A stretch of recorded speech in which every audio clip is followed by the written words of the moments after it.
So welcome everyone to our community campfire for the San Francisco Psychedelic Society. Such an honor to have you all here. It's Thursday, May 20th, 2021. And this is our special screening tonight with the director of Trip Report, What's Happening in Psychedelics. And we are doing a live screening of this brand new psychedelic news show with Adam Strauss. And it's just such an honor to have you all here, everyone from around the globe, from our membership community. Thank you so much for joining us tonight, for being dedicated members of the San Francisco Psychedelic Society, and for supporting this movement. It's, you know, we couldn't do this work without you, and we deeply appreciate your support with our organization and all the advocacy work and awareness work that each one of you helps contribute to building the foundation for. I want to give a warm welcome to the director of Trip Report. And for those that aren't familiar with Trip Report, it's a brand new comedic show all about what's happening in psychedelics right now. And tonight we're doing a special screening with Adam Strauss, the director of this new show. And Adam Strauss is our dear friend and support group facilitator for the OCD and psychedelic support group of the San Francisco Psychedelic Society. Adam is also the director and founder of the Mushroom Cure. And tonight, Adam is going to be here to help facilitate a dialogue all about his new show. And we're really hoping that we can open up some juicy conversation all about what's happening in psychedelics tonight, and to have the opportunity to laugh and learn with Adam. My name is Danielle Negrin, and just giving a deep welcome to Adam. Thank you, Adam, for being here. Yeah, thank you, Danielle. And thanks for inviting me to be a part of this membership event. So yeah, I certainly will have plenty to say, and more importantly, want to hear what other people have to say. But at this point, I'd say I will stop talking in real time and let myself talk in past time, if you believe in time. And time is all an illusion, isn't it? We'll find out. All right. Well, thank you, Adam, so much for joining us. And thank you to everyone in our community for being here for this live screening. Emily, our fabulous social media sorceress, will you take it away with the screening of Trip Report?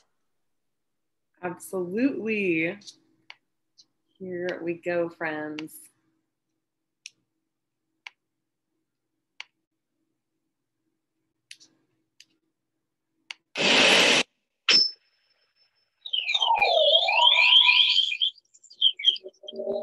I'm Adam Strauss, and welcome to the Trip Report. If psychedelics have shown me anything, it's that I don't know anything with any degree of certainty, because reality itself is subjective. And if you think I'm wrong, you're right. But one thing is undeniable. Psychedelics are gaining mainstream acceptance head-spinningly fast, and for good reason.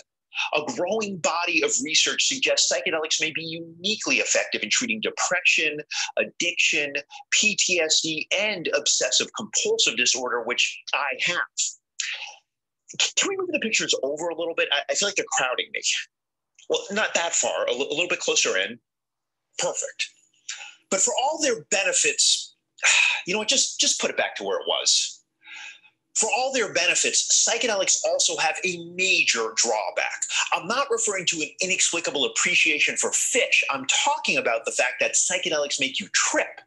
And as psychedelics gain traction on both Main Street and Wall Street, some people see that as a massively undesirable side effect, arguably worse than this. And so a host of companies are trying to create drugs that deliver the benefits of psychedelics without the risk of feeling a deep sense of connection to the universe. Among them is MindMed Inc., a new company backed by Shark Tank star Kevin O'Leary, whose website invites us to call him Mr. Wonderful. Oh, thank you, Kevin. That's very generous of you. I was going to go with Dr. Awesome, but I appreciate your modesty. O'Leary says he's never used psychedelics, and frankly, I believe him, which may explain why he's chosen to invest in MindMed. Because MindMed is developing 18MC, which sounds like an 80s hip hop artist, but is actually a new drug based on iboga, a very powerful psychedelic derived from an African shrub that research has shown can be effective in treating opiate addiction. MindMed's hoping 18MC will yield similar results without the actual trip, which with iboga tends to be a harrowing, though often ultimately redemptive 20+ hours of tripping absolute balls. But what if you're already tripping balls? Well, not to worry, because MindMed's also working on something called LSD neutralizer technology. While that may sound like a selling point in a late-night infomercial, it's a drug that will terminate a psychedelic experience if it becomes too uncomfortable. And MindMed is hardly alone in trying to take the hallucinations out of hallucinogens. In fact, even the government is getting in on the lack of fun. In a bid to address a mounting mental health crisis among war veterans, the U.S. military recently announced a $27 million project to create drugs that are similar to psilocybin, the active compound in magic mushrooms, but without what they call its disabling side effects, including hallucinations. Personally speaking, I would much rather contend with that so-called side effect than the ones for all the psychiatric medications I took for OCD before I began using psychedelics, which include anxiety, insomnia, sleepiness, weakness, sweating, bleeding, constipation, weight gain, diarrhea, loss of appetite, erectile dysfunction, and, perhaps not surprisingly, increased risk of suicide. Moreover, research suggests that the psychedelic experience itself, even when uncomfortable, is integral to psychedelics' benefits. And there's a particular type of psychedelic experience that seems especially beneficial: the full mystical experience. It's sometimes referred to as ego death, the realization that the separate self is an illusion and that ultimately all is one. Now, this sounds hopelessly unscientific, but researchers at Johns Hopkins have developed something called the Mystical Experience Questionnaire, or MEQ. The MEQ asks psychedelic research subjects whether they experience things such as fusion of your personal self into a larger whole, unity with ultimate reality, and eternity or infinity. Subjects who express strong agreement with at least 60% of the questions on the MEQ are deemed to have had a full mystical experience, and these people seem changed. Even 6 months later, they show marked increases in life satisfaction, positive mood, and prosocial traits like empathy and altruism. In other words, the full mystical experience doesn't just make people feel better, it makes them better people.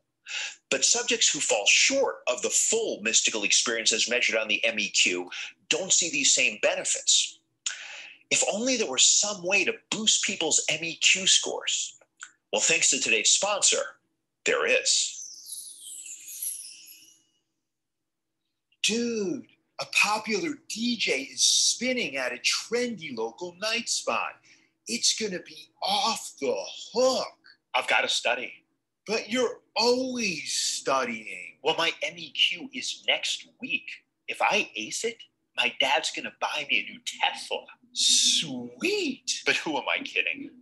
I can't even grasp the concept of non-duality. I'm just gonna have to keep driving my current Tesla. I mean, it doesn't even have autopilot. Don't get discouraged. Get me-quipped. Me-quipped? That's right. Me-quipped is the leading mystical experience questionnaire test prep company. We've helped thousands of people score higher on their MEQ. Our methods are safe, simple, and effective.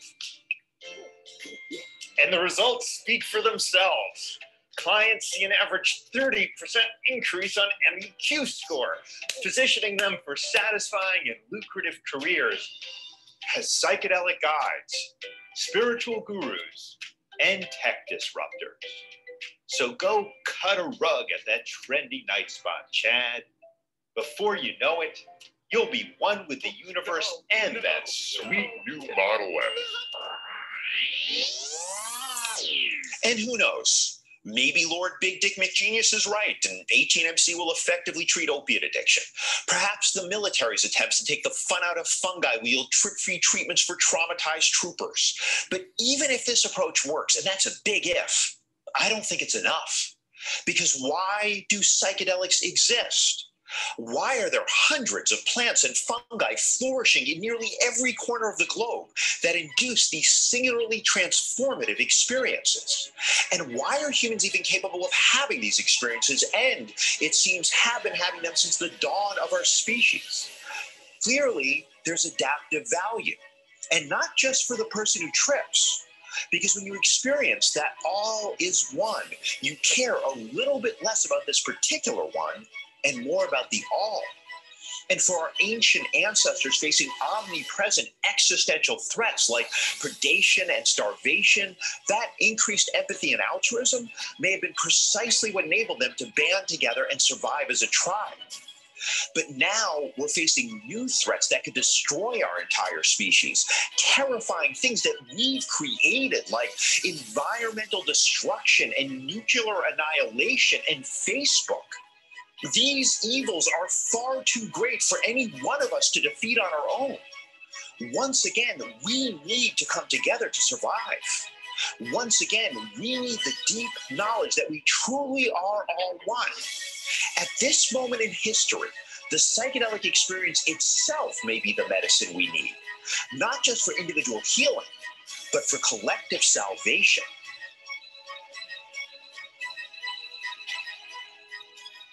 All is one. Having a bad trip? Relax. LSD neutralizer technology is here. For just 3 easy payments of $19.95, MindMed's patent-pending LSD neutralizer technology is guaranteed to put a quick stop to your difficult, if potentially liberating, psychedelic journey before you can say time is an illusion. But don't take our word for it. Listen to our satisfied customers.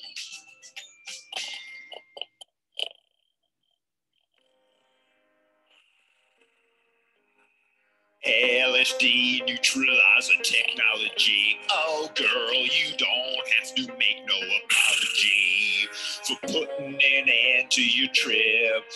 Ooh, ooh, ooh. Sometimes we just need to get a grip on this thing that we call reality. No need to penetrate non-duality. Yeah,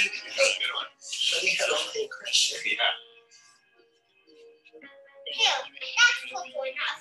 That's purple enough, you think? Yeah, that's pretty good. Yeah.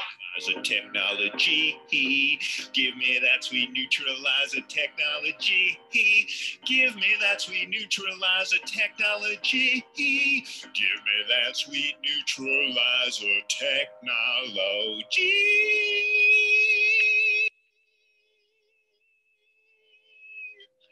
Have a pleasant trip.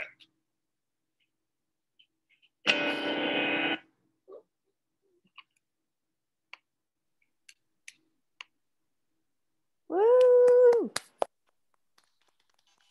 That was awesome. Nice, loved it. To some, this is a sacred ceremony, consuming a plant medicine from the Amazon. It's called Is that me? Sorry. I was like, where is that coming from? Who's playing us out? I see I a don't know. lot of It's amazing. Maybe I shouldn't say anything, but was it jerky for everyone, or was it just me? No, it was smooth on my end, the video. Huh. Okay. Must have been the internet over here then. Yeah. Good.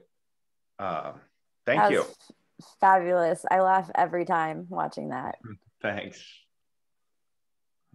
I felt it was pretty educational as well as funny. So that was nice. You put a lot of recent, findings in there. I'm really excited for some of the non-governmental, like maps and people who aren't trying to take the fun out of fungi, and aren't trying to just focus on the money. But yeah, thanks for the funny soapbox that you were on.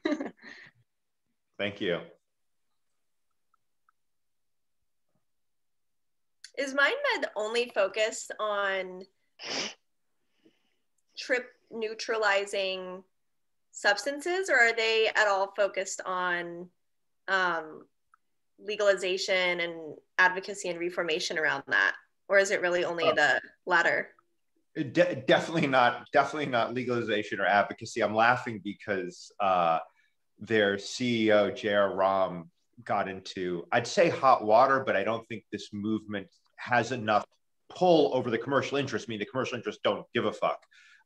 So it wasn't really, there was no blowback, but said something like, you know, we want nothing to do with, not something like, this was more or less the quote, we want nothing to do with the whole decriminalization movement. Like, this should be, you know, this stuff should not be legalized or decriminalized. They are developing things that are not just entirely psychedelic experience negating.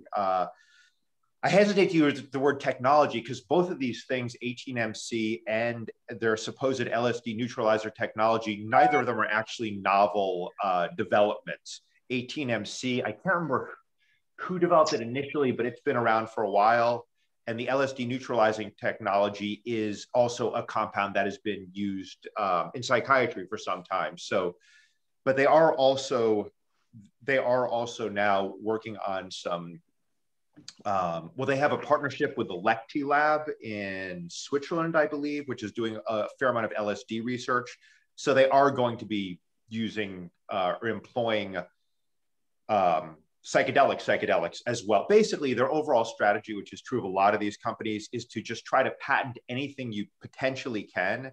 And the idea isn't even necessarily to be granted a patent. MindMed has not been granted a single patent thus far. Really, only one company, for-profit company, has been granted a patent, and that's Compass Pathways, which episode 2, if there is an episode 2, and I'm just, you know, I'm not sure if there will be for a variety of reasons, but the script is written and it's about Compass Pathways. So Compass was granted a patent for psilocybin. I could talk about that for hours. It's not psilocybin full stop. It's a specific formulation of psilocybin and the process for synthesizing that formulation. But then it turns out the process for synthesizing that formulation is not novel. It drew heavily from Albert Hofmann's synthesis method of psilocybin from, I think, 1958. So the whole idea behind patent protection is it's supposed to be granted for what's called novel inventions. And basically every company in this, not every company. All right, I'm already getting too worked up. We're only 5 minutes in.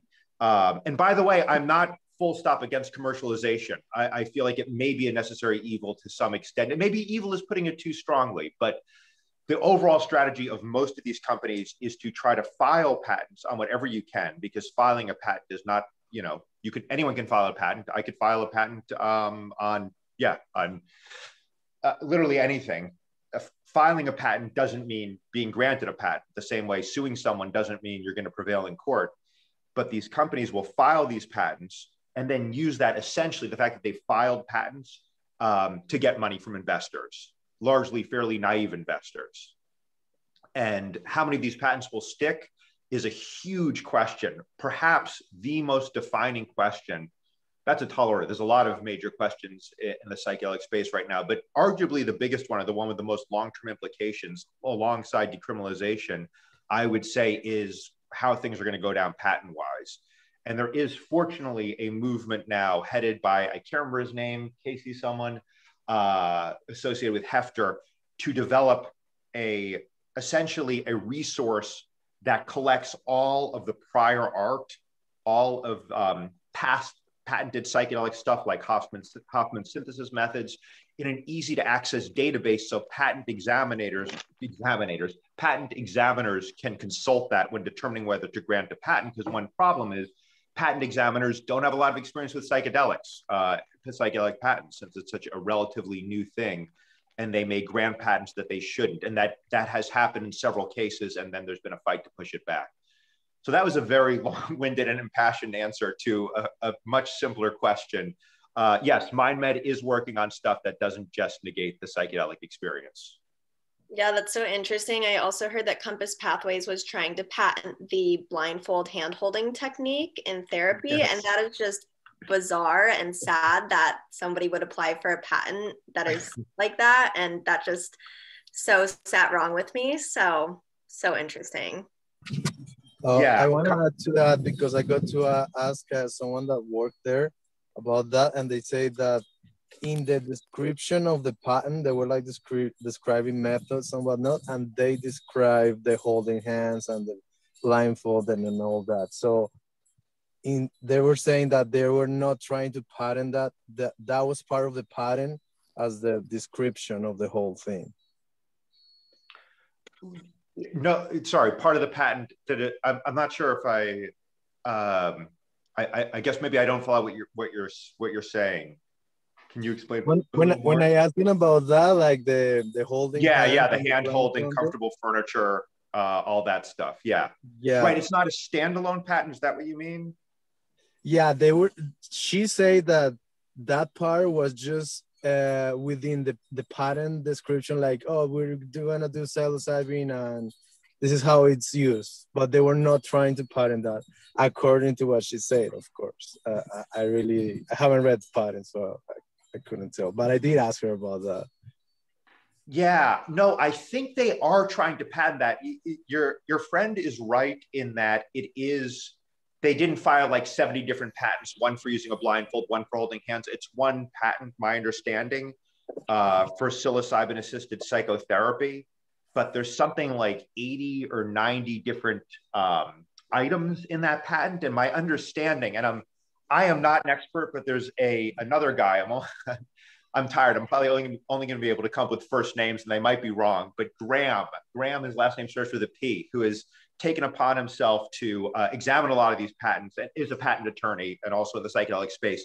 And he was the one who first called it out, to my knowledge. And my understanding from reading what he's written is that they are trying to claim that these are novel inventions that they should own and that they could then license to other people.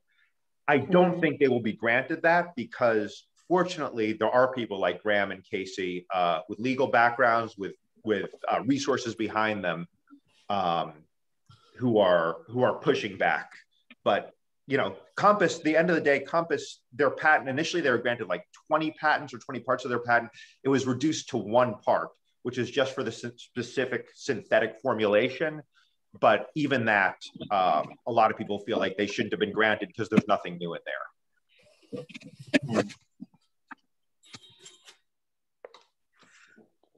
One thing that was sort of mentioned in the piece was like trying to find derivatives that sort of subtract the like hallucinogenic aspect of the medicine or drug. And I'm just curious if there's been any like evidence to suggest that something like that is possible. I mean, I think there's some debate about what the mechanism of the sort of mystical experience is, whether it is the sort of conscious hallucinatic state or if there's something else. So I'm just curious if there's actually any evidence that something like that is possible and beneficial. No, there's no evidence whatsoever. And, as I think I betray in the ending, I don't think it's going to work, but I'm not. So yeah, the idea is the mystical experience essentially an epiphenomena of these neurochemical changes? And it's just sort of, it ultimately is essentially an effect, a second order effect. Whereas the fundamental thing that you need for the healing are these neurochemical changes, which obviously presupposes that, that there's a cause and effect there, that one precedes the other is more significant than the other.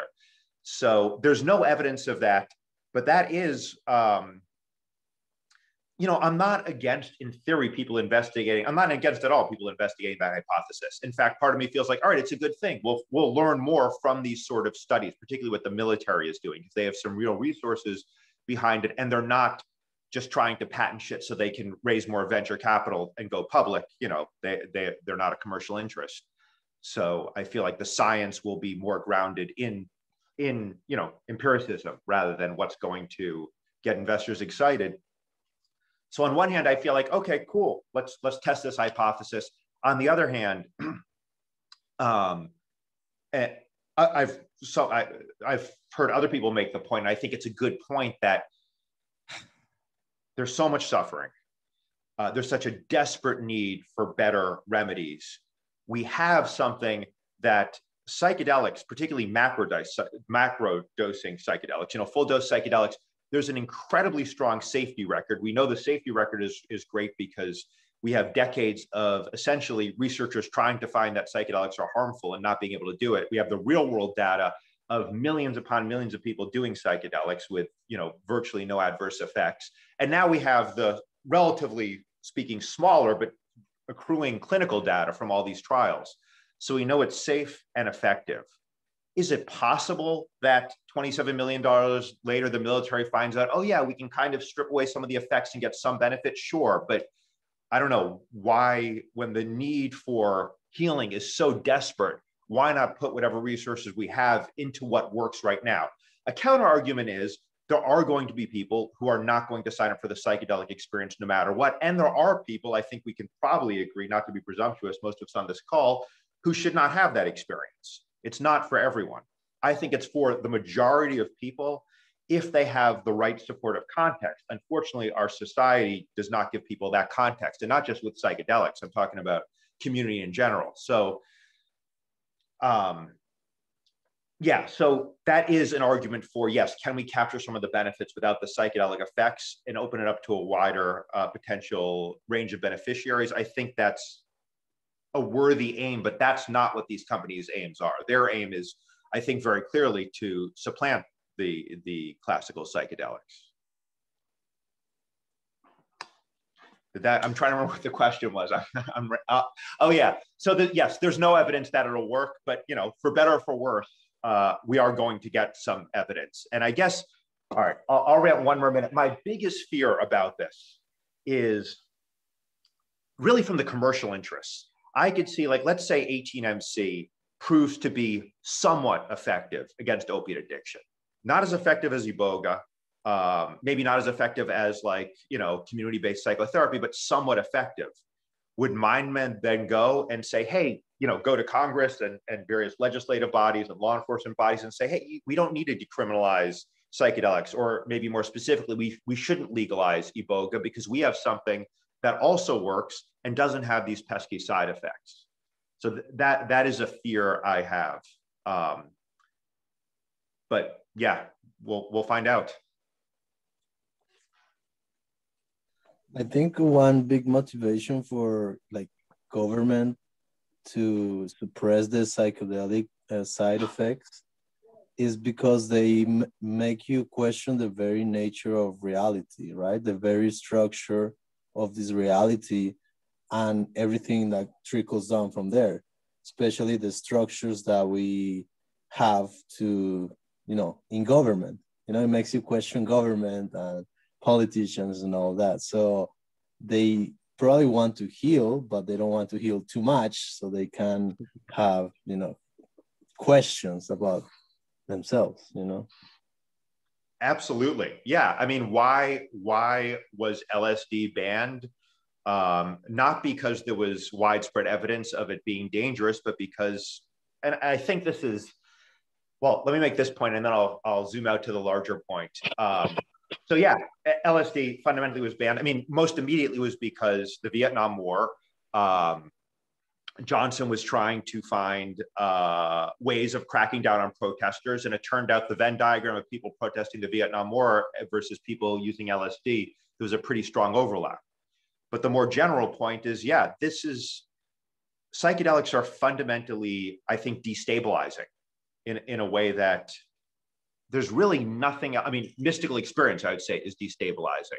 But as a technology that can deliver mystical experience somewhat reliably and on a massive scale, meaning that, it doesn't require decades in a cave meditating, the implications for the established, I mean, I think at their deepest level, maybe that's arrogant to say deepest, but I think one of the most universal aspects of psychedelics is they make you question assumptions that are so deeply ingrained that I'll take it away from you. I'll make it first person, me. I wouldn't want to presume to speak for other people. They make me question assumptions that are so deeply ingrained that I don't even realize they're assumptions. So I never think to question it because I think this is the way reality is. And then on a moderate to large dose of psilocybin or LSD or ayahuasca or mescaline containing cacti, it doesn't have to be this way at all. This is just an assumption that I'm making and that we're all buying into. And so who benefits most from lack of questioning? Well, people who have the most power now. And I do think that's why, medicalization, to me, psychedelic medicalization is a bit of a Trojan horse, because I think once people start using this stuff, let me put it this way. I think if a lot of the people trying to make money from psychedelics right now and regulating psychedelics right now had more psychedelic experience themselves, they would, particularly government, would be, I think, more leery of this, because I think it will change things radically. And I think the reason the debate is limited to medicalization is savvy politics, particularly on the part of MAPS, kind of restricting it to that. And the fact that a lot of the people looking at this stuff and who have the power to kind of greenlight it or stop it on a legislative level haven't had the experience. They don't realize how fundamentally destabilizing it can be, and I think will be.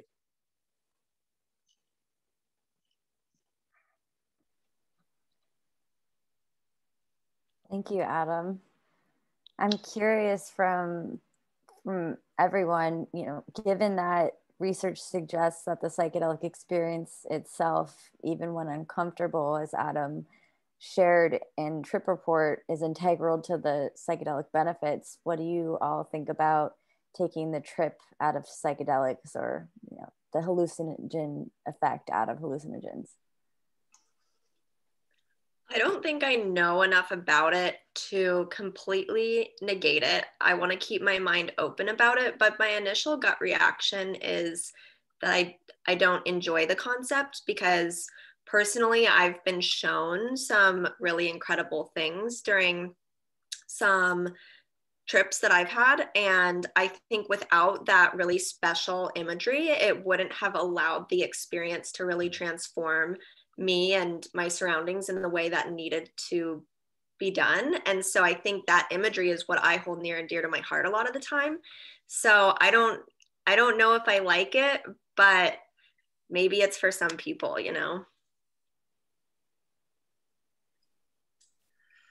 I think along these lines, microdosing kind of fits within a paradigm where the person or the patient, however you want to frame it, is taking these medicines and they're not having a macro dose where they're seeing full-blown hallucinations, but maybe there's just something slightly magical, like when they look at the sky, or something like sub-perceptual.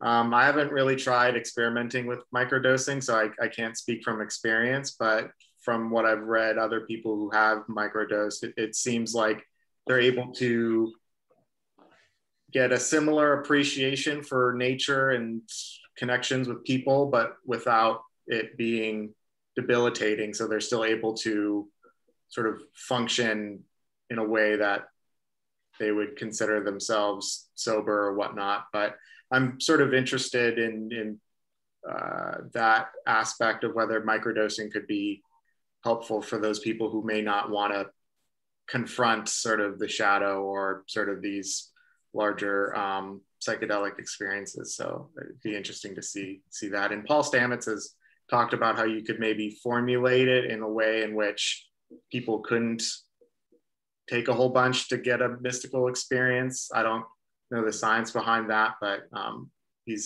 seems to have thought about that as well.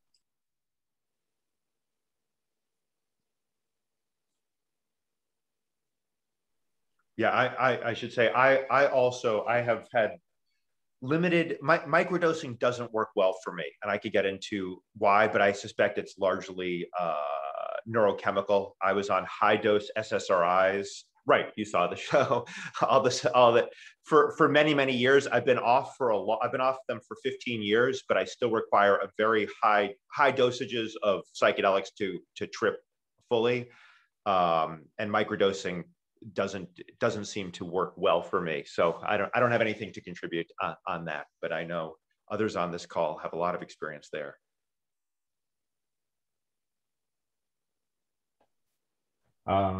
Yeah, and if you touched on that, I guess I was also, Matt, thinking of microdosing, and I guess I think of like the psychedelic experience on a spectrum, like so many things seem to be, where microdosing is at that one part of the spectrum, and then super high dose experiences over here, and depending on who you are and where you're at, somewhere along the spectrum can have different potential healing effects.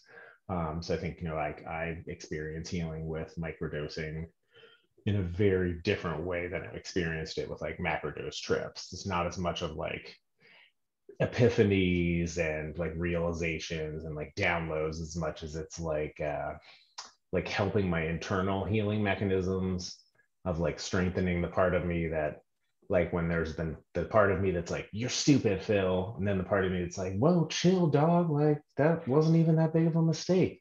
Like that part I feel is stronger with the microdosing, or like comes in quicker and it's like, geez, like calm down, or like I stop it after like 30 seconds or something. And kind of also I think what you said too of like the appreciation of nature. I've definitely had stuff I'm like, whoa, that tree is fucking amazing, and then I'm like, oh yeah, okay, yeah, because I had that microdose. It's like extra, like nature's extra good today.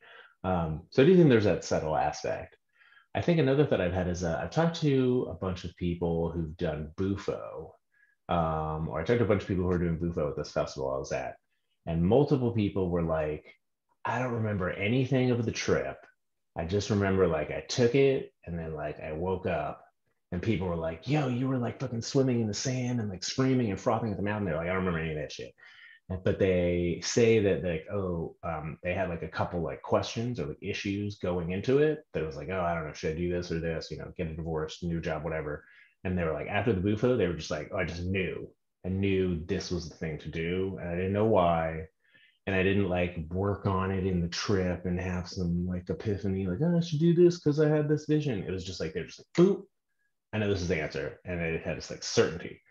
So I'm like, all right, well, if you could have that, like, why not have some drug that or medicine that doesn't produce the psychedelic effect? Or like ketamine is like, you're like kind of out of it. They talk about for a lot of people where you're not necessarily, depending on the doses level, you can give a high enough dose that you're not really like with it. You can't really describe the experience, but then you still get the neuroplasticity afterwards. So you're like open to changing habits. You're like, it's like a better change. You're open to like therapy. So I don't know. I think there's like so much about it that we don't know. Certainly, I'm just like, whatever helps the most people possible.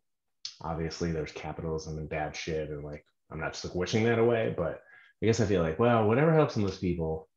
And unfortunately, I do think in the US, I don't know if it's unfortunately, but we're like, the medicalization route is like, that's our route. Like, that's our system. This is how we do things. I hope it's also like the other stuff and like sacramental and like community based and all that. But probably like for the medic, it's like, well, we've got this medical system, we're going to use it, right? Like, I feel like there's that, like, they're like, yeah, this is like our shit, healing. We this is how we do it. So I don't know, there's definitely pluses and minuses to that. But yeah, no, whatever works, I think hopefully is my thing.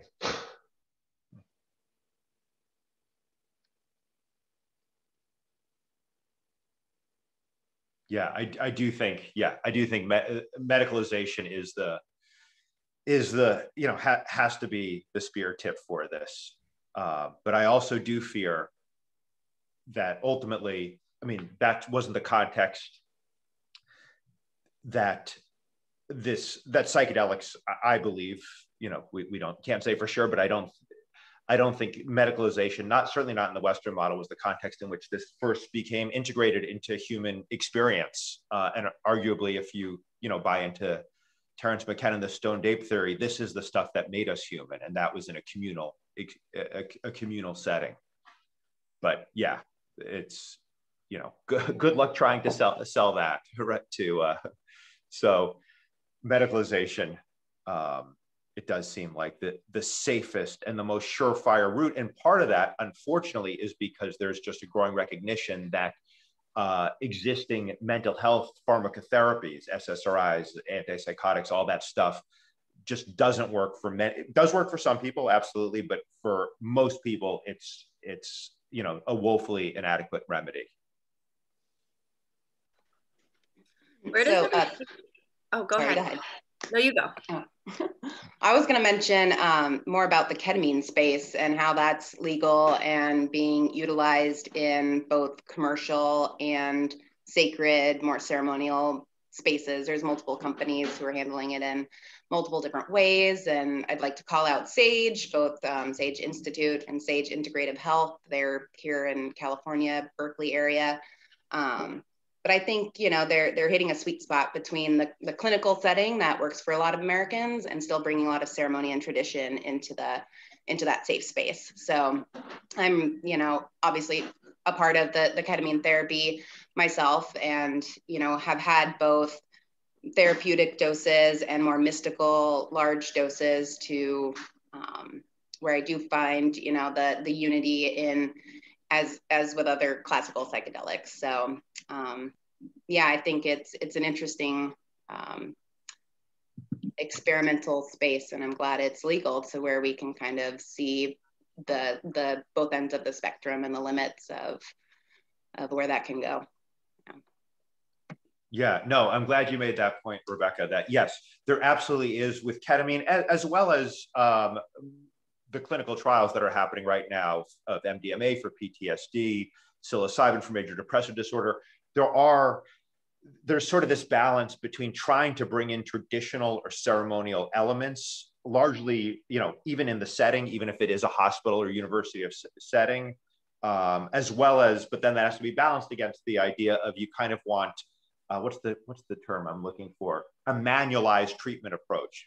Essentially, it's prescribed, it's written out, and that's important so that it can be replicated and also that it can be evaluated clinically. But people are researchers and clinicians, I think, who have firsthand experience with this stuff are generally making great efforts to try to bring in as much of that as they can to the Western medical model. And yeah, it's a good thing. How and if at all do all of you see the LSD neutralizing technology coming into play? Like, do we see true benefits for that, or are there I feel there's obviously more benefits in things like the Zendo project and letting people experience that and come into a safe space, but like in what ways do we maybe see LSD neutralizing technology doing good, if at all? I mean, I do want to, I had a friend who saw the video before I released it, and she was kind of taken aback, like, why are you against the LSD neutralizing technology? You know, it's interesting because LSD, it occupies a very, an odd place, even in the psychedelic community. Like, I've met a lot of people who are like, oh yeah, psilocybin, ayahuasca, mescaline, but LSD, no, that stuff should still be illegal. And also for the same reason, because there is a history and a stigma associated with it that is not borne by psilocybin. There's very little in the way of clinical trials. There actually, earlier in the psychedelic renaissance, there was more work out of UCLA with LSD. Now there's some out of Switzerland, but that's all to say that I think a lot of people, and I love LSD. I'm a big fan. Haven't done it in a while, but I don't necessarily. I feel like it has great healing potential. I don't feel like, I think a lot of people sort of assume like, well, psilocybin is, you know, going to have more healing. LSD is more heady. I hear that a lot, but I think it's an incredibly powerful molecule with a great deal of potential. So, but this friend who mentioned it to me was sort of like, she's done guided mushroom journeys and found them very helpful. But the idea of doing LSD is she would never do it. And so she felt like, well, if there's this sort of an off switch, then I would do it.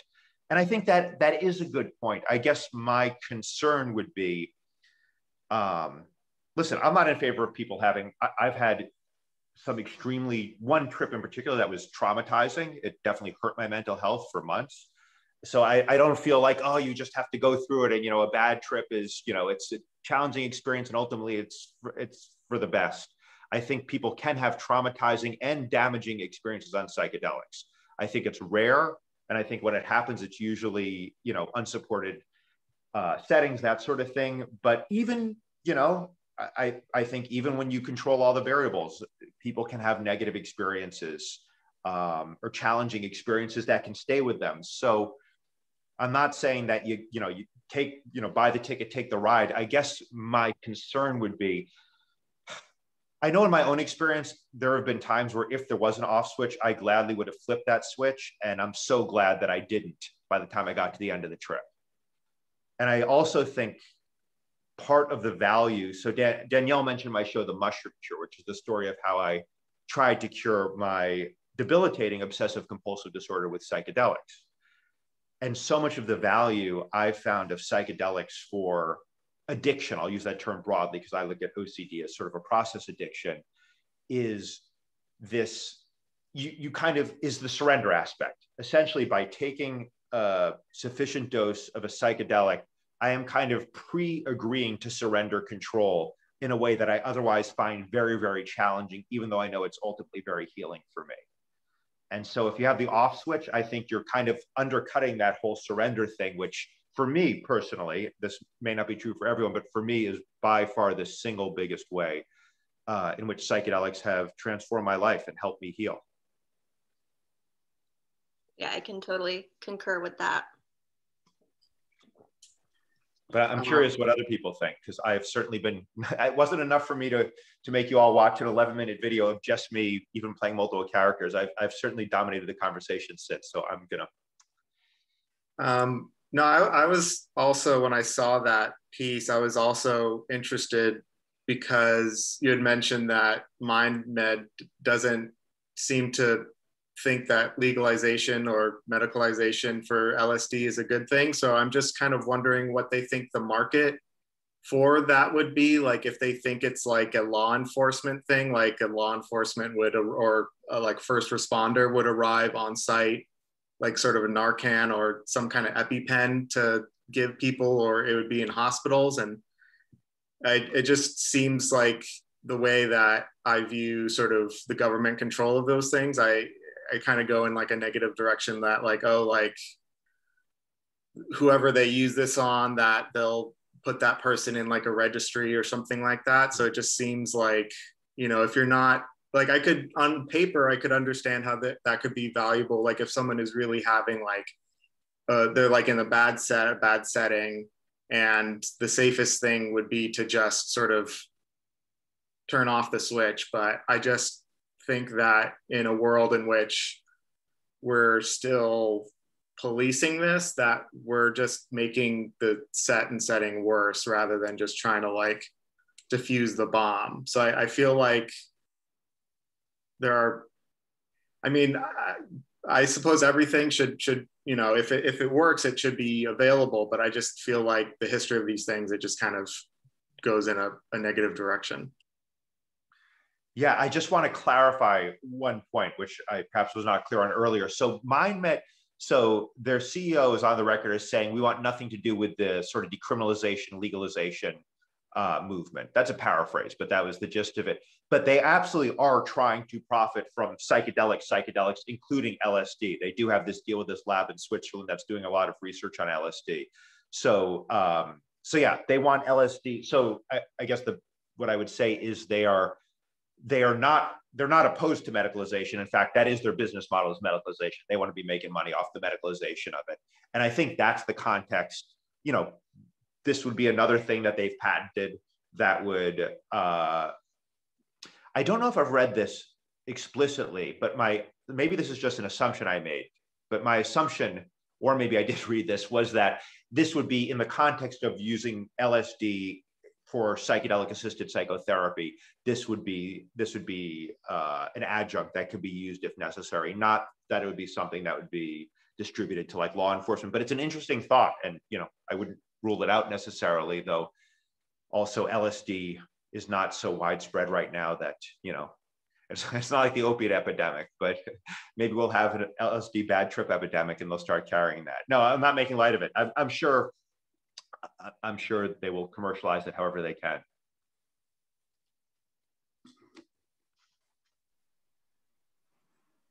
Yeah, I think it's definitely interesting because I'm curious like what would qualify, if there's like certain levels of qualification to make it reach a level of, oh, I need to actually turn this switch off, or if, you know, without allowing a person to actually fully face that shadow and go through that darkness in order to alchemize it and come out the other end. And I feel like we tend to, I feel split about it. I feel like it could be a powerful harm reduction tool, especially because, like you mentioned earlier, Adam, like sometimes the psychedelic experience in itself, especially a bad trip or a challenging trip, could be traumatic, and that could, like, you know, further traumatize a person. But I also feel like we're in this culture of like instant gratification or cancel culture, or, you know, something is challenging and we stop it right away. And these pharmaceuticals that we're so used to are just like numbing a person and not really allowing us to access these like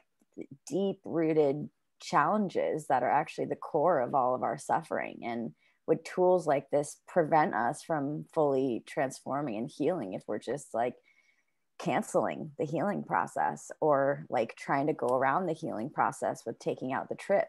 I just think it's so fascinating, and who gets to determine whether or not that's helpful for them? And are we creating a culture of like repeating what pharmaceuticals are doing in terms of, you know, soothing a problem or soothing suffering, rather than like getting to the root of suffering and actually facing that suffering and healing that suffering? Yeah, that came to mind. Like, you know, if people will start not taking it as seriously, or maybe just seeing it as another pharmaceutical or another medicine, you know, I think a big part of the ceremony and the tradition is getting the, you know, for lack of a better word, the placebo effect, you know, really dropping into the space and using the medicine and thanking the medicine. And if you take the trip out, it's just another pill, like Tylenol maybe, that you don't feel or, you know, don't really have that connection to. So yeah, I like the impact of not being able to get out of it is part of the experience, right? You're going into something with a bunch of unknowns, but you can't just stop it. One thought that does come to mind that I have read, I haven't experienced, but do benzodiazepines stop an LSD trip? Okay. So there is kind of well, I wouldn't say they stop it. They because I was I was administered benzodiazepines against my will once on an extremely overpowering mushroom trip, and yeah, they knocked it down a few pegs. They didn't stop it. Okay. So, and I think that's the general feeling with most of this stuff is, yeah, if you give someone enough, you'll probably knock them out. But it's you know, there's also a school of thought that can potentially entrench more deeply unprocessed material. And I could see that. Yeah. It's thought, certainly, yeah, it's thought to be kind of among people, you know, among guides I know, it's generally something that they just don't really, you know, it's not on the table. It's not like they're going into, you know, client journeys with some Ativan or Valium in their back pocket just in case. It's just, that's not on the table. And I think that speaks to a bigger point, which is that I feel like the need for this is greatly reduced if you have people in very well-supported settings. Particularly if it's something like, you know, because the way these clinical trials work and the way underground guides work, reputable ones work, is you're meeting with the client several times before the drug/medicine experience. So you're going to have a sense of, you know, is this person maybe not a good candidate? They do try to, yeah. So having said all that, though, yeah, I think I'm not against it full stop. Yeah, I was going to say, even with my ketamine experience, I had to have 3 other, past methods, like whether it was like traditional therapy or, some kind of, I had to have 3 other tries to be able to be qualified for ketamine. So they take it very seriously, and it is there's a barrier, I guess, of entry. Yeah. Yeah. Yeah, just to echo what Adam and Rebecca have said, I think there's a potential moral hazard in that you don't necessarily do the work of setting or do the sort of pre-work if you think that you have this sort of off switch in your back pocket that, like, oh, if things start to go bad, I can just flip this off switch. That I think that, it could be a potential use case, like emergency use only, but it shouldn't give people the thought that, oh, I don't necessarily need to like go through sort of the sort of intake or the integration afterwards, that it's just sort of this parachute, as you will. Yeah. I appreciate you saying that. I do see there's like always this trend of cutting corners, especially in a society where production is one of the main like core values to do. So if we get sick, then we just pop some pills and keep going. If we get tired, then we just get some coffee or stimulants and we keep going, So it's always kind of like pop the pills that you need to do in order to just keep going, keep working, keep grinding. And this like non-psychedelic psychedelic seems to be working in that direction. Like just get the job you need to do done and keep going without like the pesky side effects. And probably if they could like reduce the window from hours to minutes, they would do so. Again, in this quest for like maximum production. So that's what I observe. Yeah, there are some companies now who are working on therapeutic DMT, and part of their selling point to investors is, well, this is a much quicker experience, so we can schedule more people per day, totally ignoring the fact that you can't, like, someone coming, it's not like just, you can't just send someone out the door as soon as they come down. Like, there's a lot of integration. So yeah, no, I think productivity is absolutely the our medical system in some sense is geared towards, getting people back to work, getting people back to their lives as quickly and efficiently as possible.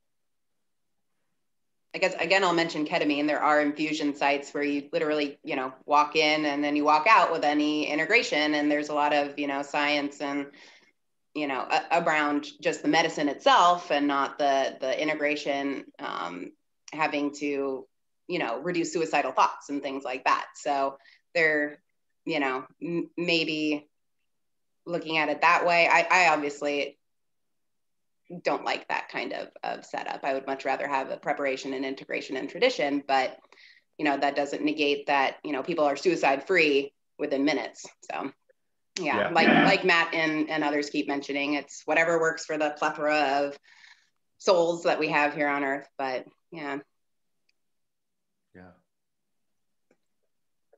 I do appreciate the comment around, like, Narcan, and if someone was getting in a really challenging, like really, really bad space with a substance where it was like there's nothing else that they can do, and how do they bring a person down? I want to share some news we just found out about.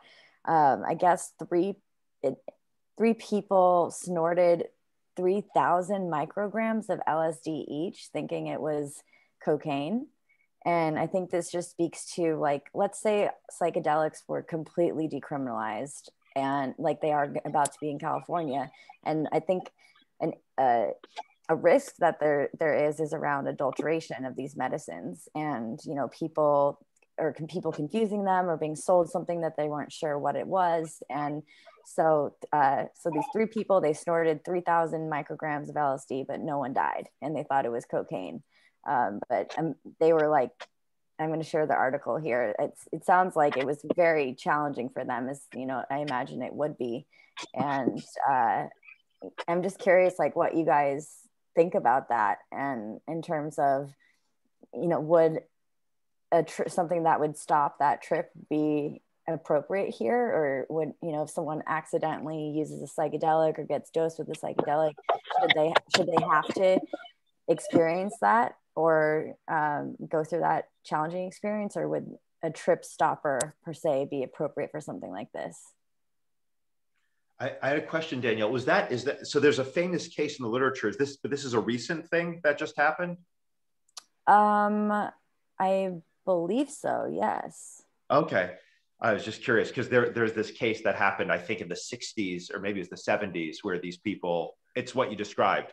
And in that case, it was amazing because they suffered no ill effects, but they were taken to the hospital and they were pumped full of benzos, I believe. And yeah, it was, anyway, that just, when you were saying it, I thought it might have been that case, but yeah, I mean, I guess that speaks to the point that as this stuff becomes more widespread, we're going to see incidents like that happen. Though, I mean, who has whatever 30 milligrams of LSD lying around, or 3 milligrams? But yeah, no, I don't think anyone should have to go through anything. Yeah. Certainly they might have had worse side effects if it was cocaine. Well, except the dosages are so much, you know. I know, I'm just joking, but they probably felt better the next day. So I guess I'll just say, reminder for everybody to test your drugs and trust who you're buying from. I don't know, not to shame on them, but yeah, it's like they said, it would be nice to have a solution to stop these things. But again, you know, it was their responsibility buying the substances. Like it's going to happen. Like Adam said, we're going to see these things. So there are ways to test between Coke and LSD for sure. So. I think it's so difficult to say because I'm sure when somebody's in that state, you can't necessarily ask them if that's what they meant to take, and you can't necessarily ask them if they would like some sort of thing to bring them back down, and so you don't really know if it was intentional or not. And I feel like if I was in that state, I would want something to bring me back to earth because of the damage that it could cause if I had unintentionally taken that. But you just can't ask somebody in that state, so it's like, how, you know, I think it should be an option for sure, but the consent around that I think is really tricky for the individual. I think that's the key word. I was just thinking the word consent, like that's a scary thing, to be given a psychedelic without your consent. Like you want to be prepared for that experience. So yeah, I would hope that would be available to anyone who needs it in that situation, if they're even able to comprehend that they are in an experience that they would like to stop. I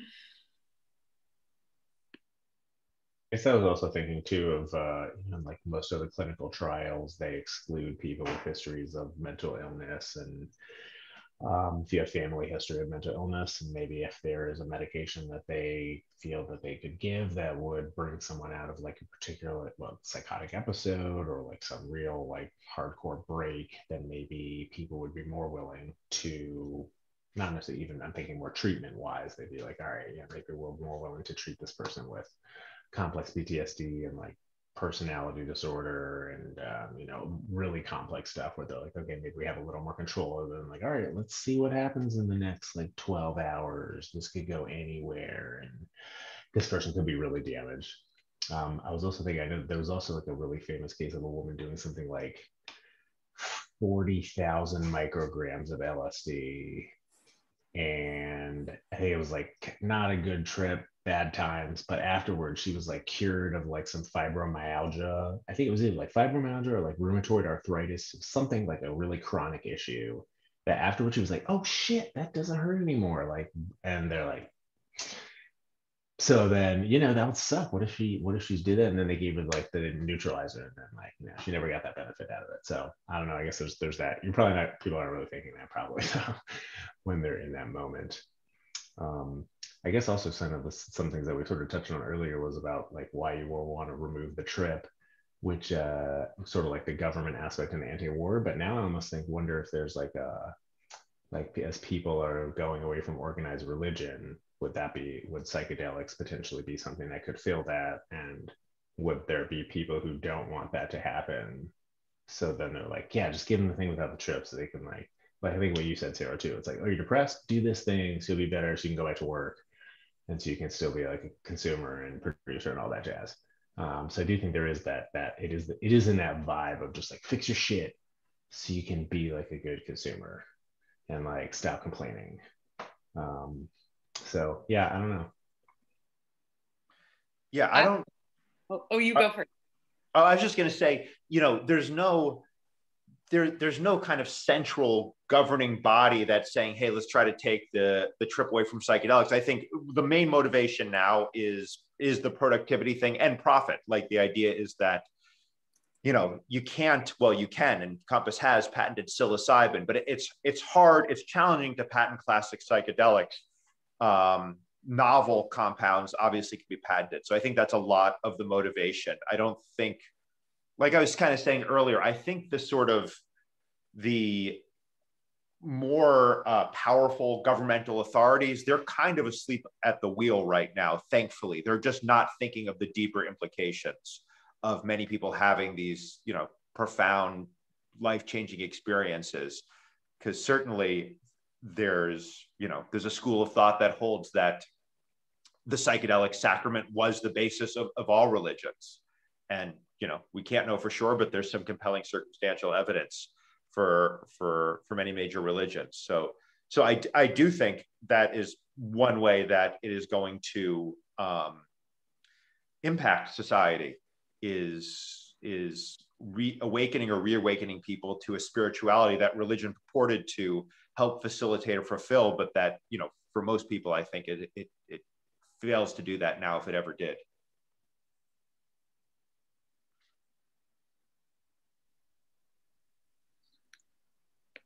I think that brings up a good point, which is that we've discussed previously sort of the medical route to legalization, but I'm curious what people think about sort of the religious freedom route to decriminalization or legalization of psychedelics. I know certain churches in the Americas are trying to get ayahuasca to be observed as a sacrament. So I'm just curious what other people think about sort of the potential for sort of a religious spiritual route to legalization.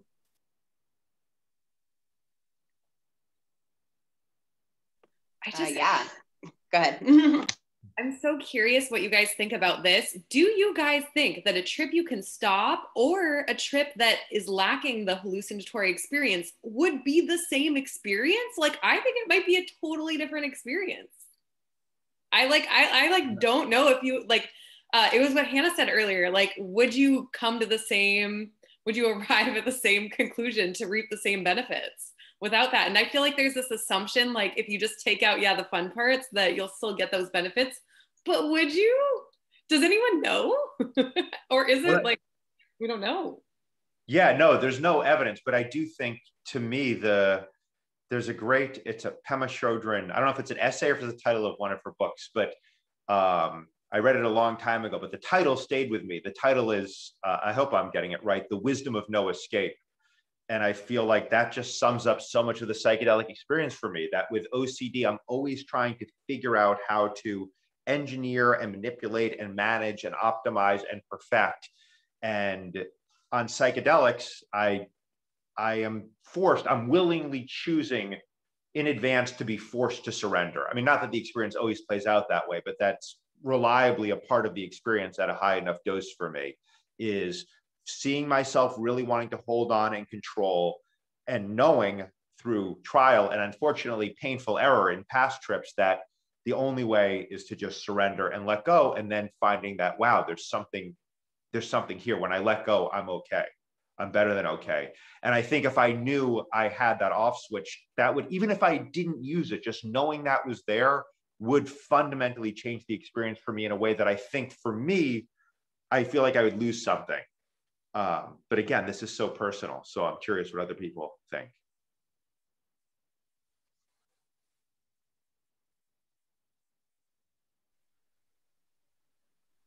I've talked a lot, but I agree with both of your points. I'm really looking forward to the spiritual side of the revolution. And yeah, I think Adam, you said it earlier, like, I guess there was past trips where I wish I would have a way out, but to this day, I'm glad I didn't have a way out. You know, even the bad trips are very, you know, even sometimes more meaningful than the good trips. So yeah, I don't think it would be the same. I don't think if you have the psychedelic or any kind of head change, it's gonna feel immensely different than traditional plant medicine. Yeah. I'm curious too if it would affect like overall public reception and access to these medicines. I just know so many people are scared of psychedelics or wouldn't even go near them. Like a lot of parents that I've met, like my parents' generation, and they've just expressed, oh, I would never even go near that. And you know, if knowing that they wouldn't, I've brought this up with my dad before. He now drinks ayahuasca, by the way, but he said, like, if it was taken out, he would be much more willing to explore. So I'm just curious, like, what you all think, if this would, I completely see how it would definitely change the subconscious on some sort of level. Like there would be maybe a layer of comfort, but then maybe a layer of like bypassing of the experience. But I think it would also potentially open it up to a wider audience that wouldn't have previously worked with these substances. But then is that the audience that is necessarily, I don't know, I feel so torn with this subject because I think like there's like this level of potentially bypassing the experience of it, but then it could also be more of an introductory to some people that wouldn't use it. What do you all think when I say that? I have one thought that as you're saying that, I'm like, I probably should have said this earlier, which is, this is a very speculative development on the part of MindMed, meaning there's no guarantee this thing is actually going to work.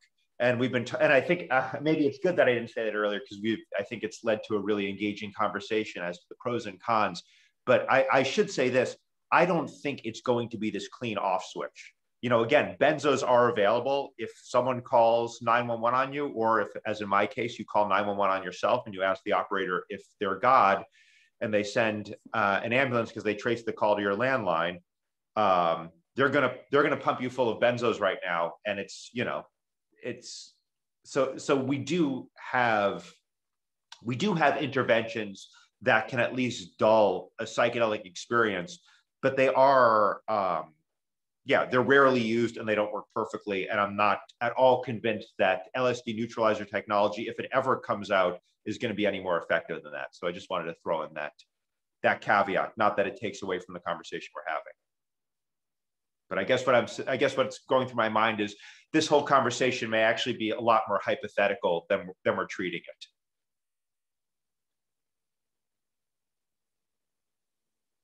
I think it would be so interesting because I just feel like in a lot of the native plant medicines, the imagery that you get, I keep coming back to this, is like so a part of the experience. And so it's like at that point too, is it taking some of the indigenous ancestral cultural aspects out of it too? And is that, I don't know, how does the plant feel about that? I don't know, it just makes me kind of a little bit uncomfortable, but I can totally see that some people who want to get into the space, this would be a good introduction it's like a first or second time. So it's not my duty to make that decision for somebody if it comes up, but I don't know. It tears me apart too. Yeah, I guess what came up for me is like I would rather be a different gateway for people who are interested in trying the space, like microdosing came up, or like even cannabis or something. Like I consider cannabis a very low but still psychedelic substance at high tolerance, or you know what I mean, but doses. Thank you. But yeah, if I had a friend that was interested, I'd more go at it at an educational route instead of like, oh, here's a drug without the trip. But like Adam said, we're all very speculative on the trip killer. But yeah, I like the natural route a little bit. The idea of natural route. You know, when you guys first talk about this, I was thinking, well, that sure wouldn't be good, you know, like stripping the psychedelic out of the hallucination part. But then, like you were saying, if it becomes like a gateway for people to start like dabbling into these realms, it's just creating just yet another gateway for them in a massive way, especially if it becomes legal, you know, because there's this idea legal equals good, then I should be fine. So it would just like bring a lot more people into this like exploration.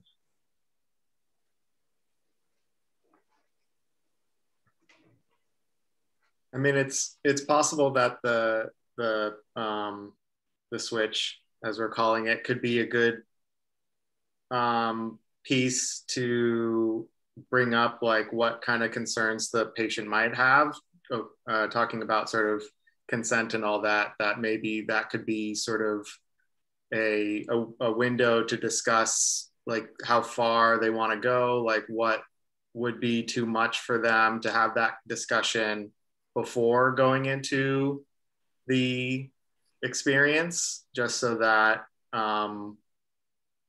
there's some dialogue and expectation about when this should be used and when it shouldn't be used, like what actually is a crisis for this person, or what is just this person just having a scream or whatever, but it's their way of going through the experience, but not necessarily something that's requires the session to end or anything like that. So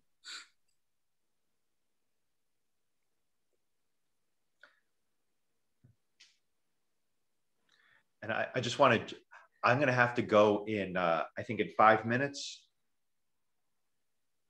even though time is an illusion. I have 5 more illusory minutes. Thank you, Adam. Well, I wanted to speak to 2 more parts of Trip Report, and I don't think we'll have time for both, but maybe we can continue some of the part when you after you have to go. But I'm curious about what inspired you to want to create this beautiful masterpiece, and what are your plans for Trip Report, and what impact would you like to see it have on the future, and how can we support your work? Thank you. So yeah, what inspired it is, to me, this is the biggest story of our lifetime, psychedelics. I don't mean the Trip Report specifically, and by that I mean there are certainly issues that have more immediate import. War, famine, pandemics, all of that is, people dying is more significant in one sense, but that's also not to be insensitive about it, but that's also old news. The news story, I think the biggest news story of our lifetime is this emergence or reemergence of psychedelics, but really it's an emergence on a scale that we've never seen before. This is not like the 60s. What's happening now is quite different. Obviously, the embrace of the medical model, the legal framework. So I believe that yeah, I don't think psychedelics are necessarily going to save humanity, but I think our odds of surviving as a species without availing ourselves of these plants and molecules that I believe we co-evolved with since the beginning of our species, I think the odds of us surviving without them are vanishingly slim. So this is a story of huge import, as well as it's just fucking fascinating. I mean, obviously, I think I'm preaching to the choir. The psychedelic experience itself, there's nothing comparable to it. It's endlessly fascinating and mind-blowing and confounding and wonder-inducing. And so the speed of this, because I started trying to cure my OCD with psychedelics in 2007. It was when I first became involved in this community. And at that time, when I told people, and I started performing the mushroom cure in 2011, and when I told people about the show, or even before the show, and I told people what I was trying to do, you know, even broad-minded liberal friends couldn't wrap their heads around it. Like the idea that you would try to treat a mental illness with psychedelics give you mental illness. It was just so ingrained, so widely. So the change we've seen, the rapidity of change in terms of public perception, in terms of medical embrace, in terms of governmental embrace, in terms of the, obviously, you know, Danielle and the SF Psychedelic Society has a huge amount to do with the decriminalization movement. That's, I mean, the speed at which that's taken off is astounding. I never, even as someone who believes and has seen change happen quickly in this space, I never would have thought we'd be seeing such, you know, diverse areas. I mean, granted, we're not seeing it in, you know, in super conservative strongholds, but it's pretty widespread how quickly this movement has taken root. So that's all to say that there's not another story in the world that I think is evolving as quickly and has the transformative implications of the story of psychedelics suddenly bursting into the mainstream in Western society right now. So that's part of the inspiration. And then the other part of it is, yeah, a lot of shit's going down really quickly and it's hard for people to keep track of it. And I want to hold people to account sounds moralistic, and it also presumes that like I have some sort of high ground, but I do have some strongly held views, and I want to share those views because I think a lot of people are not aware of what's going on. And I think if they were aware, they would also feel strongly about it. I'm not talking just about this episode. The next episode, if it comes out, is on Compass, and that's a much more egregious story of, like, I look at MindMed as sort of amoral. They're capitalists. They're trying to make money. I think probably some people there do really believe in psychedelics. I don't think many people have had the experience. But Compass, to me, their story is really, it's at least flirting with more immorality, just doing really underhanded things that go beyond the pale even for our very flexible definitions of what's allowed in capitalism. So that's the other part of it is, yeah, I want to make sure people know what's going on because I think it's tremendously important.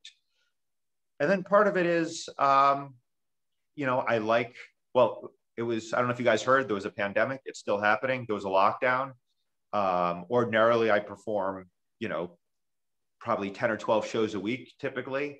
That was cut off entirely. And I wanted to find a way to kind of play and create that didn't require an audience and the live performance aspect. And so this spoke to me because I thought I could take a kind of traditional form, the news form, but also even the sort of satirical news form of like Last Week Tonight, The Daily Show. And by introducing psychedelics, I could kind of give myself license to play in a more ridiculous, silly way. Particularly, you see that with the sketches. So that was creatively kind of inspiring to me, that possibility. Having said that, the actual process of putting this thing together was fucking gruesome. It nearly did me in. Part of that was, you know, the mushroom cure is the story of how I tried to cure my OCD. I did not cure my OCD. The OCD is a lot better. Psychedelics were a key part of that. They weren't the only part of that. But I can still sometimes struggle with OCD, less frequently and less intensely. And this project, in hindsight, I think predictably, turned into a massive OCD trigger. Not entirely, but it was, you know, yeah, when I'm doing something entirely on my own, with no accountability, no deadlines, no one saying they need this on their desk by 9 a.m. Tuesday, I really went down the rabbit hole in ways that frankly at times were not healthy for me. I guess I'll be a little more specific. So I got obsessed with aspects that weren't that important. I did over 100 takes of the footage you saw. It really triggered my perfectionism in a way that was not fun and not healthy, even though even in the midst of that, there were still moments of fun. Basically, I came up with the idea for this project over a year ago. I started working on what you saw tonight in July of last year. And it was a lot of fun, and then at a certain point, it became less and less fun and felt more and more like, just challenging. So I don't know if there will be another one. I certainly, I don't know. I don't know if I'm going to do another one. Another thing, I'm getting a little far afield here, but I've realized I'm used to performing regularly, and it's important, I think, for my general well-being and mental health to have my work engaged with the world regularly. And so taking something and just kind of going off into a corner and fiddling with it on my own for 9 months and then presenting it to the world is not the way I want to work. It's not ultimately, it plays into things that are not healthy for me or not well adapted. So unfortunately, the nature of, I'm giving a very long answer to a fairly simple question. If I had, the hope would be to get someone to back this, a distribution platform, a producer, to be doing this with a team, which initially, when I came up with this idea, I did have a team behind it, and then things changed and I wound up doing it alone. But so if this were this sort of thing where I was doing with a team, I had a director, I had a producer, I had a cameraman, I had an editor, I'd love to have co-writers. If this was a team thing, we're creating it together, I think that would be super fun, and I would love to do that. But if it's me doing it off on my own with no deadlines, that's probably, I'm not sure if there'll be another one. All right, I'm pausing for breath. I know I said 5 minutes, but after a monologue like that, I feel like I should stay on for at least a few more minutes so that it's not just a monologue.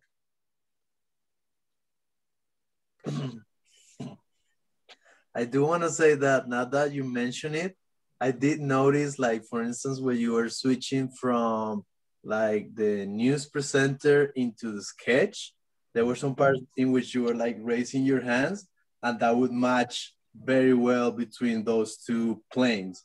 And going back and forth, damn, that must have taken a lot of work, And then in the end, with the credits, when it's produced, scripted, shot, the whole thing by you, most of it, I was wow, that I do know that's a lot of work involved. And I could relate to with being alone. So there's no accountability. So you can just go full on deep into that rabbit hole, whatever that is. I related that, but thank you for creating that. I appreciate you doing that. Thank you. Yeah, I'll just share this. The most embarrassing, and for whatever reason, I always have a need to share these embarrassing things or humbling things. I don't even know if you could see it on your screen, but the pictures in the picture, there's what's called a drop shadow. There's a subtle shadow around the edge of those pictures. This is the deepest I went in the rabbit hole. I spent a week of my life trying to figure out the exact opacity and color grayscale of those shadows. So yeah, and I can laugh about it now, but I know that is a vulnerability, frankly, for me with OCD and perfectionism, to get sucked in like that. And this was set up to, not intentionally, but it really, could exploit those vulnerabilities.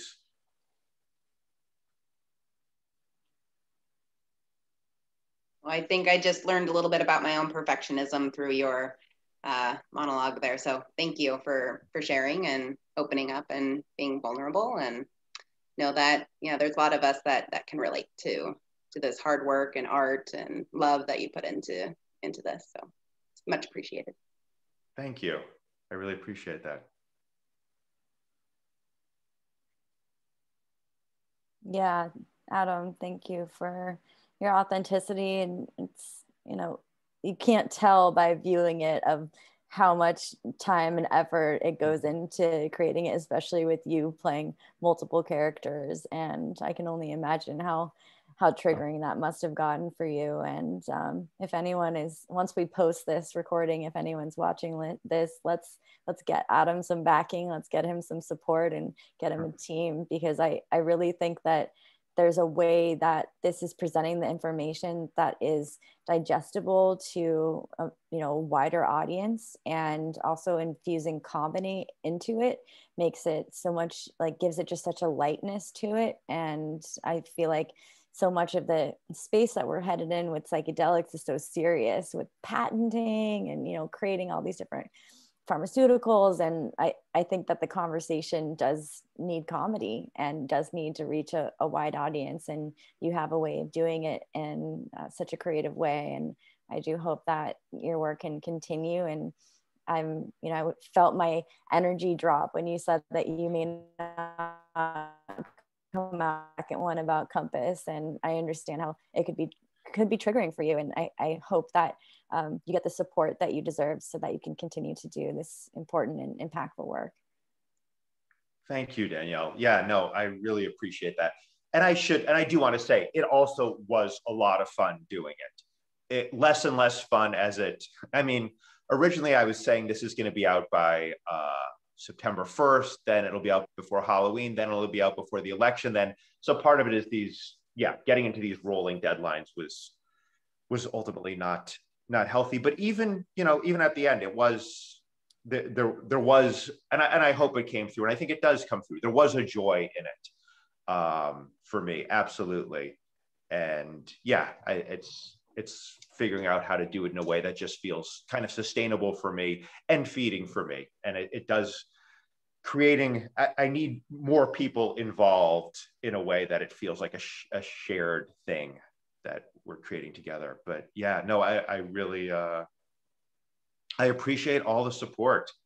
And yeah, thank you everyone for tuning into this. And yeah, I've gotten a lot out of this conversation. I learned a lot from this conversation as well. So thank you. And where can people find you, Adam? Yes, you can find me. Well, my handle on Twitter or Instagram is Adam Strauss, ATOM, like atomic mass. I don't call it, that's not what I go by, but Adam Strauss with the correct spelling was taken. And, you know, I am Adams, as we are all. So there you go. And I will say this. Yes, if the video is it's on Instagram, it's on Facebook, but YouTube is probably the best platform, because frankly, at a certain point, I was like, okay, I'm not putting this out in a timely manner, but luckily the issues I address are somewhat, maybe not entirely evergreen issues, but this is not, you know, it's not like a breaking news story. So that's to say that, yeah, I'm hoping this will continue to find whether or not I create more. I'm hoping that this episode, because I am proud of it, because I did put a lot of work into it, and it yeah, I want people to see it, and YouTube is, I think, the place where it will live. So that's all to say that if you want to watch it again, if you want to share it with people, YouTube is probably the best platform, so that particular channel gets the most, that platform gets traction and hopefully builds over time.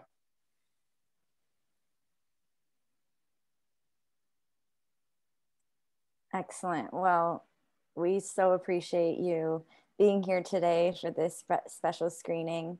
And we will put the link in the chat for anyone that wants to watch this again. We'll also send it out again to our members. And please share this with your friends and your family and anyone that is definitely new to psychedelics or, you know, interested in psychedelics. I think this could be an opportunity to learn a lot about what's happening in the psychedelic ecosystem. And thank you, Adam, so much for who you are and all that you bring to psychedelic movement and to our organization and humanity at large. You do such incredible work with the OCD and psychedelic support networks, showing up every single month and supporting dozens of community members on an ongoing basis. And you really make an impact and teach many others through the experience that you've gone through healing yourself and continue to do healing yourself, and just a deep bow of gratitude to you and all that you bring to our organization and humanity at large.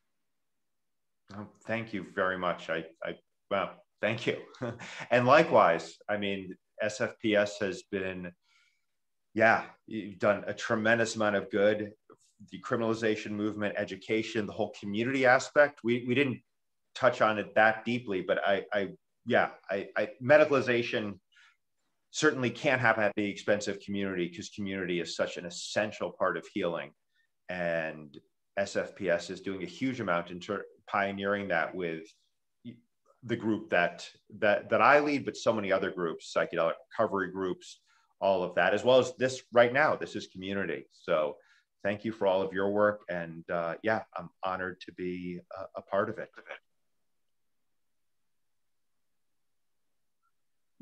Thank you, Adam. All right. Does anyone else have any closing remarks to Adam before he drops off?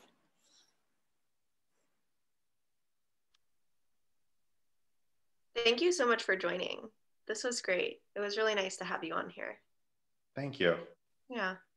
Yeah, no, I enjoyed it a great deal, and yeah, great connecting with everyone. And yeah, reach out, social media, in person. I mean, things are opening up. I'm going to be in New York performing, not the Mushroom Cure, stand-up, starting June 4th, I think. And I am hoping to make it back to the Bay Area soon. I don't know when, but I miss it. So look forward to connecting virtually or in person with all of you, hopefully before too long. All right. Good night, everyone. I'm East Coast and I'm sleepy, so good night. Thanks again. Thank you, Adam.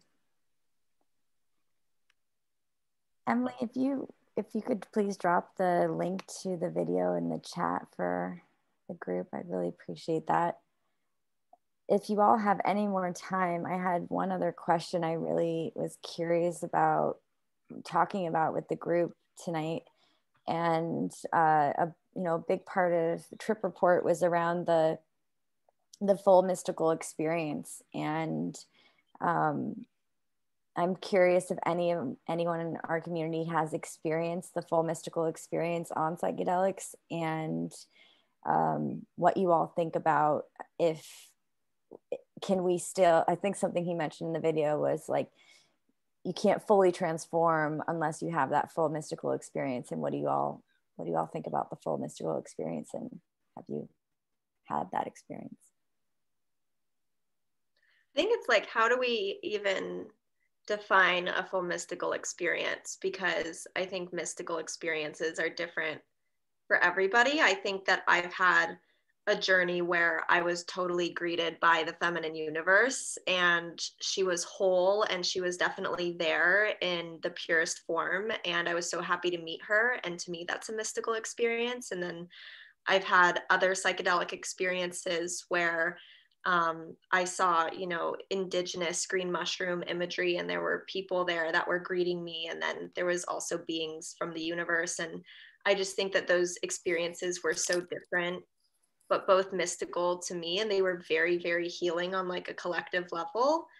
But I think, how far can mystical experiences go? And at what threshold do you start considering it mystical? I don't know. So I'm interested to hear what other people think.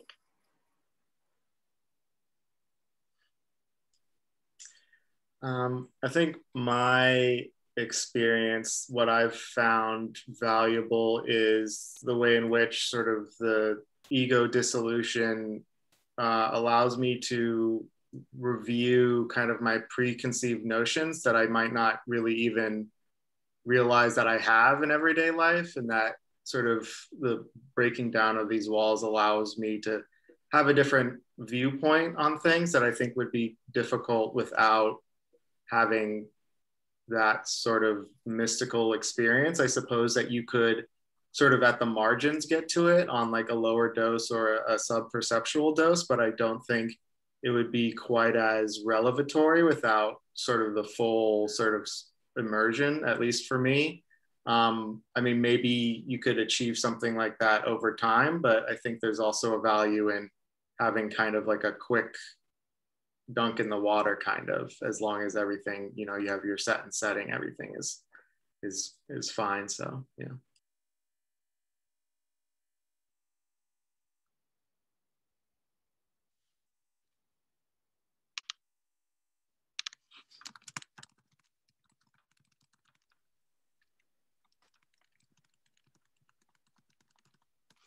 Yeah, I think it's interesting to try to conceptualize, you know, the full mystical experience, because there's so many levels to what one might consider a mystical experience or a full mystical experience.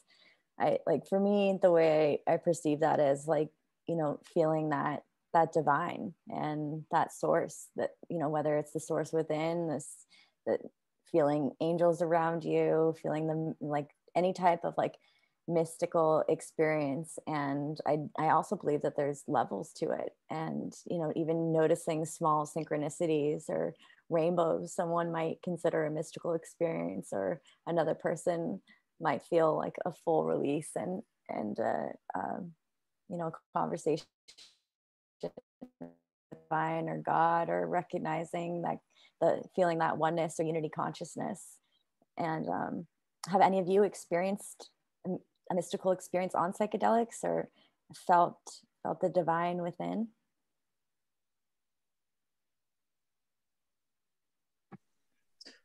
I can speak. Yeah. Go ahead. Better. Oh, sorry. Yeah, I have a bunch of times.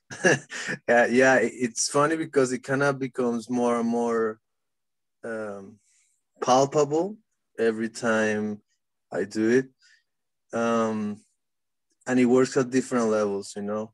If there's like the illusion of separation is like lifted, and I understand and I know that there's all one, then concepts like death or loneliness become irrelevant.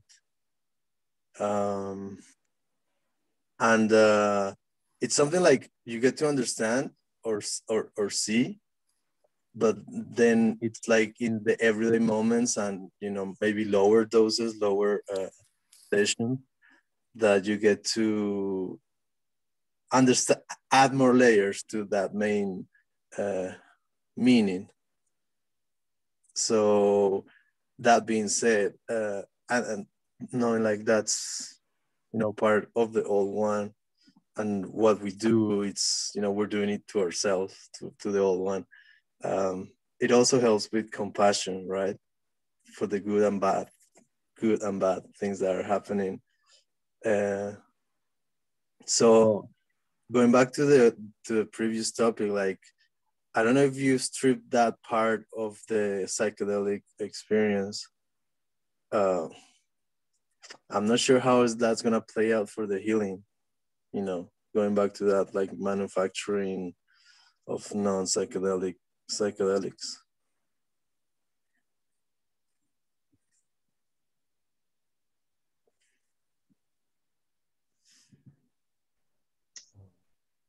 Yeah, I think what you said about the different types of mystical experience, I think that's really the mystical experience. I think when I think of a few different psychedelic experiences that have been, Having a trouble hearing you fully, Phil. I'm sorry.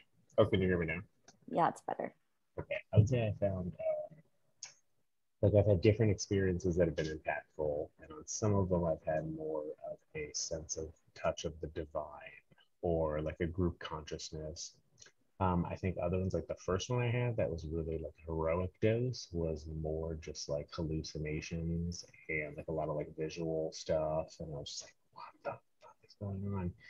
But just that experience of just like, oh, whoa, like things can be super different. And there's this like whole layers of perception that I had no idea of. And that was like a tremendous turning point for me, like a depression. Because for me, I was like, oh, it's hopeless. I have no choices. It's going to be like this forever. And then I was like, oh shit, I can be like completely different. And that was like a huge just epiphany for me. But I don't know that necessarily on that trip I had like a divineness or like a full mystical experience of like too much dissolution of ego. So yeah, and then I had another one that was more like a low dose mushroom trip, but it was like with a shaman, or a better word for that, whatever. And he was doing all these like modalities, and he had like the singing bowl, and he was like singing songs, and he was doing the shaker thing and all this stuff. And I had this very like deep experience of connection with nature, and I felt like I was different aspects of nature that I was hearing. There was like the ocean and the jungle. So it was pretty mystical, but not like overpowering, like ego dissolution, like I guess like maybe like that. So, but that wasn't meaningful and impactful for me. So yeah, I think that mystical experience spectrum again can be wide, and like how it hits you depending on where you're at. I mean, it was just another quick one. I had one where it wasn't really a super detailed like trip, like the intense part. I remember there was some music, it was good, and then afterwards I just sort of had these epiphanies that they just kind of came in. It wasn't even like a huge being in touch with the divine consciousness. So like that one wasn't super mystical, but then it was very meaningful, and I like had these realizations that like, yeah, I'm sure I wasn't gonna just spontaneously have those realizations if I hadn't done the 200 micrograms. So like I know those are connected, even though it wasn't like mystical per se. So yeah, it is so variable effect, I would say. It's been great. I have to go a little bit early. I'm sorry, everyone. It's been wonderful sharing this evening with you, and that was a great film too. Thanks so much to Adam. He's gone now, to really appreciate hearing with y'all, and we'll see y'all soon. Thank you so much I have for to being here. I have to go too, but it was lovely being here with everybody. So great to see you, Phil and Janet. And I'm looking forward to the next one. I love the idea of having a campfire. Yeah, me too. And we can come to Montara and do it on the beach soon. Oh, I love that idea. Or in my backyard. Much love. Yeah, I gotta drop off too. Thank you guys for having this space. I'm looking forward for the next one. Yes, thank you, Danielle, for putting all of this together, and we'll definitely be, try to make it next month. But you guys have so many events. I just want to, share my appreciation with how hard you guys are trying and building and keeping the community together during this pandemic. It's definitely been, a source of great community for us, and the fact that we don't have friends or family that we can talk to about this kinds of stuff. So feel wholesome and warm-hearted joining these things. So thank you so much. Yes, thank you. Well, thank you for being a part of our community and for saying that we do this work to provide these spaces for you. And, we recognize how it's hard to speak to anyone out there. There's not many spaces that we can have these open conversations and dialogue and continued community and support around these sacred medicines. So I really appreciate your recognition around that, and appreciate you being a part of this community for years now. Thank you. Thanks. For you guys. Yeah. Well, till next time then. Looking forward to it. We'll say bye for now. Much love. Bye, guys. Much love. Bye. See you next time. Yay, thank you. All right, well, thank you everyone for watching this, and check out Trip Report on our YouTube video, and thank you everyone for being a part of the San Francisco Psychedelic Society membership community. We will see you next time.